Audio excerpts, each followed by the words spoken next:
ఓం శ్రీ మహాగణాధిపతయే నమః. ఓం శ్రీ మహాసరస్వత్యై నమః. ఓం శ్రీ గురుభ్యో నమః. మనోజవం మారుతతుల్యవేగం జితేంద్రియం బుద్ధిమతాం వరిష్టం వాతాత్మజం వానర్యూథముఖ్యం శ్రీరామదూతం శిరసా నమామి. జై శ్రీరామ్. సింహికను సంహరించిన హనుమంతుడు పిమ్మట లంకకు పయనమయ్యాడు. సూర్యాస్తమయం కావస్తుంది. హనుమంతుడు లంకకు చేరుకున్నాడు. శతయోజన విస్తీర్ణమైన సముద్రాన్ని లంఘించిన హనుమంతుడు ఏమాత్రం అలసట లేకుండా, కనీసం నిట్టూర్పు కూడా విడవకుండా చాలా సునాయాసంగా వచ్చాడు. లంకను చేరుకోగానే అంతేనా అనుకున్నాడు. ఇంకా ఉంటే బాగుండు అనుకున్నాడు. అంటే అంత ఉత్సాహంగా ఉన్నాడనమాట. ఒక్కసారి లంకా నగరాన్ని చూచాడు. ప్రహరీ గోడ లోపల కట్టుదిట్టమైన కాపలా ఉన్నది. ఒక్కో సైనికుడి దగ్గర పెద్ద పెద్ద ఆయుధాలు ఉన్నాయి. వారందరూ రాక్షసులు. ఒక్కొక్కరు చాలా బలంగా ఉన్నారు. కొందరు ఎద్దు తలతో, కొందరు గాడిద తలతో, కొంతమందికి నోరు పొట్టలో ఉన్నవారు, అలా చాలామంది భీకరాకారులు ఉన్నారు. అందరి వంటి మీద భారీగా బంగారం ఉన్నది. అదంతా చూసిన హనుమంతుడు ఒక్కసారిగా నిశ్చేష్టుడయ్యాడు. వారందరినీ చూసి అసలు ఈ లంకను జయించగలమా అని అనుకున్నాడు.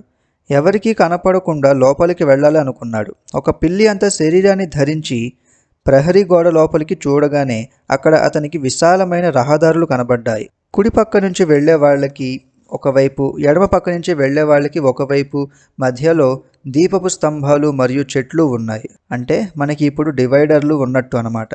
ఎంత విశాలమైన రహదారులంటే కనీసం 10 ఏనుగులు పక్కపక్కనే నడిచినా సరిపోయేంత. ఎటువైపు నుంచి లోపలికి వెళదామో అని చూస్తున్నాడు. అప్పుడు లంక ఆయనకు గంధర్వలోకంలా దర్శనమిచ్చింది. అప్పుడు ఆయన ఆకాశంలోకి చూశాడు. అక్కడ మేఘాలు ఒక నగరములా ఉన్నాయి. తూర్పు వైపు ఏనుగులలా, దక్షిణం వైపు గుర్రాలలా, పడమర వైపు రథాలలా, ఉత్తరం వైపు మానవులలా దర్శనమిచ్చాయి. ఎప్పుడైనా ఒక నగరం అలా కనపడినా, లేదా నగరం పైన మేఘాలు అలా కనపడినా ఆ నగరానికి గంధర్వలోకం అని పేరు. అలా ఏ నగరంలోనైనా కనబడితే ఆ నగరం త్వరలో నాశనమైపోతుందని శాస్త్రం. అది గమనించిన హనుమంతుడికి అప్పటి వరకు ఉన్న అధైర్యం తొలగిపోయింది. ధైర్యం తెచ్చుకున్నాడు. అప్పటి వరకు ఈ నగరానికి ఎవరు వస్తారు? ఈ రాక్షసుల దగ్గర పెద్ద పెద్ద ఆయుధాలు ఉన్నాయి, పెద్ద పెద్ద కోరలతో ఉన్నారు, ఉగ్రమైన రూపాలతో, భయంకరమైన అస్త్రశస్త్రాలతో ఉన్నారు. ఇంతమంది రాక్షసుల చేత రక్షింపబడుతున్న ఈ లంకా నగరానికి ఎవరు రాగలరు? వచ్చినా ఎవరు జయించగలరు అనుకున్నవాడు ఒక్కసారిగా జయించగలము, ఎందుకంటే మా దగ్గర ధర్మబలం ఉన్నది, రాముడు ఉన్నాడు కనుక లోపలికి వెళ్ళడానికి సిద్ధమయ్యాడు. శత్రువుల రాజ్యం లోపలికి వెళ్ళడానికి ద్వారం కాకుండా ప్రహరీ గోడ మీద నుంచి వెళితేనే విజయం లభిస్తుందని శాస్త్రం.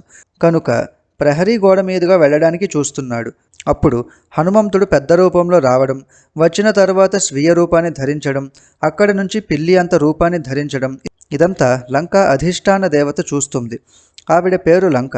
గ్రామదేవత వలె కొంచెం శక్తి ఉండి ఆ ప్రాంతాన్ని కాపాడే ఒక క్షుద్రదేవత. ఆంజనేయుడు అక్కడికి వచ్చినప్పటి నుంచి అన్ని వైపుల నుంచి అతనిని గుచ్చి గుచ్చి చూస్తున్నది. ఆమె అనుజ్ఞ లేకుండా అక్కడికి ఒక పురుగు కూడా అడుగు పెట్టలేదు. హనుమంతుడు లోపలికి ప్రవేశిద్దాం అనుకున్న సమయానికి ఆయన ముందు వికృతమైన రూపంలో ప్రత్యక్షమైంది.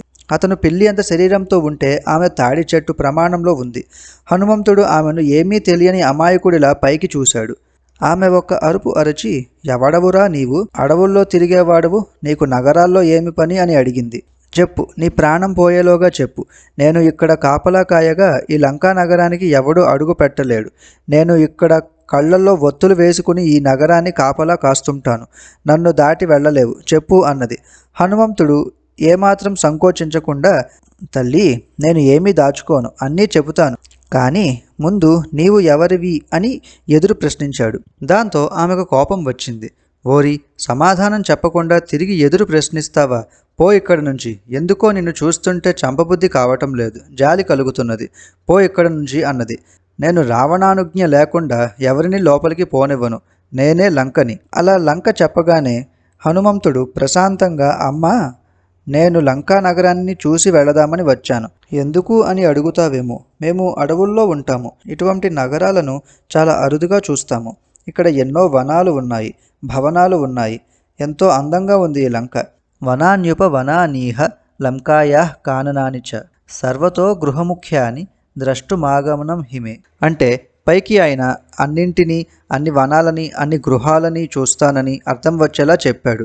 కానీ నాకు కావాల్సిన వస్తువుని చూస్తాను అని చెప్పకుండా సర్వతో గృహముఖ్యాని అని చెప్పాడు. అంటే ఆత్మాన్వేషణ చేస్తాను అని చెప్పకుండా చెప్పాడు. దాంతో లంకకి కోపం వచ్చి, ఏమిరా, ఇందాకటి నుంచి చూస్తున్నాను, లోపలికి వెళ్ళడానికి వీల్లేదు అంటే లోపలికి వెళ్ళొచ్చా అని అడుగుతున్నావు. వానరాధమ, నన్ను జయించకుండా ఈ రావణపాలిత లంకలోకి నీవు అడుగు పెట్టలేవు, చూడలేవు. లంకని చూడాలంటే నన్ను జయించి వెళ్ళు.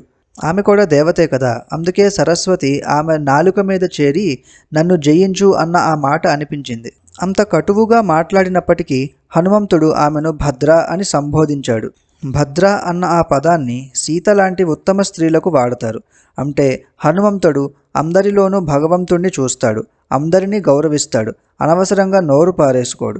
భద్ర, ఈ నగరాన్ని చూసి వస్తాను, ఒక్కసారి అనుమతి ఇయ్యవా అని అన్నాడు. దాంతో, ఓరీ, పోరా పోరా అంటుంటే మళ్ళీ మళ్ళీ లోపలికి వెళ్ళొచ్చా అని అడుగుతావా అని చెప్పి తన విశాలమైన చేతితో పిల్లి అంత ప్రమాణంలో ఉన్న హనుమంతుడిని బలంగా కొట్టింది. దాంతో హనుమంతుడికి చాలా నొప్పి కలిగింది. వీపు చిట్లినంత పని అయింది. దాంతో ఆయన నొప్పి తట్టుకోలేక ఒక్క అరుపు అరిచాడు. అంత దెబ్బతిన్నా కోపం తగ్గించుకున్నాడు. ఎందుకంటే ఆమె స్త్రీ కాబట్టి, లంకా అధిష్టాన దేవత కాబట్టి. ఆయన చిన్న శరీరంతో తన ఎడమ చేతిని బిగించి చాలా సున్నితంగా తన డొక్కలో కొట్టాడు. ఆ చిన్న దెబ్బకి ఆమె కింద పడిపోయి రక్తం కక్కుకొని గిజగిజలాడిపోయింది. దాంతో తన కళ్ళు గిరగిర తిరిగాయి. స్పృహ తప్పినట్లు అయిపోయి కింద పడిపోయింది. దాంతో ఏం చెయ్యాలో తెలియక దీనంగా హనుమంతుడి వైపు చూస్తూ హడలిపోయింది. మొదట్లో చెప్పినట్లుగా ఇక్కడ లంక అంటే మృణ్మయమైన మానవ శరీరం. మానవుడికి 10 ఇంద్రియాలు ఉంటాయి. అవి కళ్ళు, ముక్కు, చెవులు, నాలుక, చర్మం, ఇవి జ్ఞానేంద్రియాలు. మరియు కాళ్ళు, చేతులు, వాక్కు, మలద్వారం, మూత్రద్వారం, ఇవి కర్మేంద్రియాలు. ఈ 10 ఇంద్రియాలే రావణుని యొక్క 10 తలలు. ఇందులో మమకారం కుంభకర్ణుడు, కామక్రోధాదులు ఇంద్రజిత్ ప్రహస్తుడు, ఇక బుద్ధి విభీషణుడు. దీన్ని కాపలా కాస్తూ ఎప్పటికప్పుడు నేను నేను అనుకుంటూ శరీరమే నేను అనే భ్రమ కలిగించేలా చేసే శక్తే లంక అంటే. ఇందులోంచి బయటపడి మనలో ఉన్న జీవాత్మని అనగా సీతను పరమాత్మతో అనగా రాముడితో కలపడానికి జీవుడికి గురువు అవసరం. అది హనుమంతుడు. హనుమంతుడు లంకని కొట్టగానే లంక గర్వం మొత్తం పోయింది. అప్పుడు ఆమె గౌరవంగా ఇలా పలికింది, మహానుభావ, ఇప్పుడు అర్థమైంది. నేను పూర్వం బ్రహ్మదేవుడికి తపస్సు చేశాను. 100 సంవత్సరాలు పిడికిడ బూడిద తింటూ తపస్సు చేశాను. అప్పుడు బ్రహ్మదేవుడు ప్రత్యక్షమై, ఓ లంక, నీవు లంకా నగరానికి అధిష్టాన దేవతగా వెళ్ళు. రావణాసురుడికి నిన్ను దాసిగా ఇస్తున్నాను. నీవు ఈ లంకా నగరానికి కాపలా కాస్తుండగా ఒక్క పురుగు కూడా నీ అనుమతి లేకుండా లోపలికి అడుగు పెట్టలేదు. నీవు కాపలా కాసేంతసేపు రావణునికి ఏ గండమూ రాదు.